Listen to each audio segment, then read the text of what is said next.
The distant rumble of an approaching freight train cut through the morning silence as Marcus jogged along the rural trail that ran parallel to the old railway line. What he saw next made his blood freeze.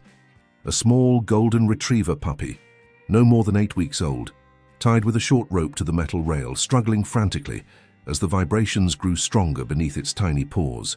The rope was knotted tight around the puppy's neck, barely 6 inches long, giving the animal no chance to escape the path of the oncoming locomotive. Marcus could see the deliberate cruelty in how it had been secured. Someone had wanted this innocent creature to suffer. The puppy's desperate whimpers mixed with the growing thunder of steel wheels on track, creating a soundtrack of pure terror that sent adrenaline coursing through Marcus's veins. Without hesitation, Marcus vaulted over the fence separating the trail from the railway property. His running shoes slipped on the loose gravel as he scrambled down the embankment, nearly losing his balance. The train's horn blared in the distance, still far enough away to give him time, but close enough that he could feel the urgency pressing against his chest like a weight. The puppy had stopped struggling and now cowered against the rail, its small body trembling with exhaustion and fear. Its golden fur was matted with dirt, and what looked like dried blood around its neck where the rope had chafed raw. Marcus dropped to his knees beside the terrified animal, his fingers working frantically at the knots.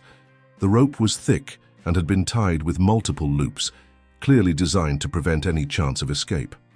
"Easy, boy, easy," Marcus whispered, though his own voice shook with the strain of working against time. The train's whistle grew louder, more insistent. His fingernails tore as he clawed at the stubborn knots, but the rope wouldn't budge.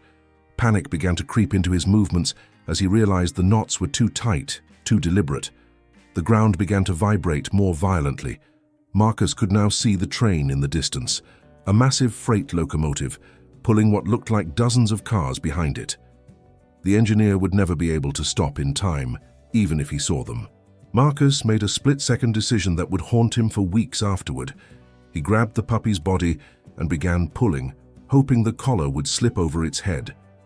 The puppy yelped in pain as Marcus tugged, but the rope held firm.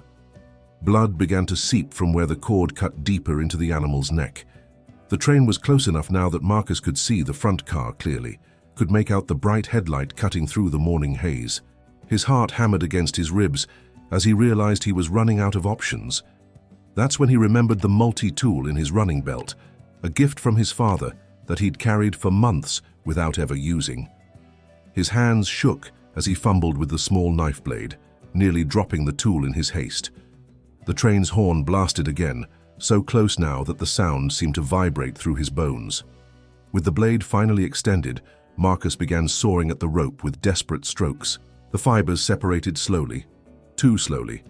The puppy had gone completely still, as if sensing the approaching danger with an animal instinct that humans had long forgotten.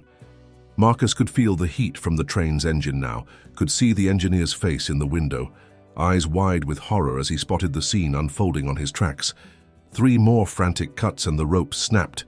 Marcus scooped the puppy into his arms and dove sideways off the tracks just as the massive locomotive thundered past, its steel wheels grinding against the rails where they had been kneeling just seconds before.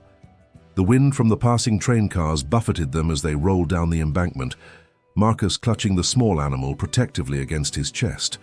They came to rest in the tall grass at the bottom of the slope, both breathing heavily. The puppy looked up at Marcus with dark, grateful eyes, its tiny tail beginning to wag, despite the trauma it had endured.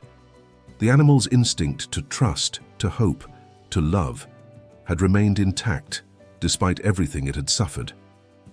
Marcus sat up slowly, checking the puppy for injuries beyond the rope burns around its neck.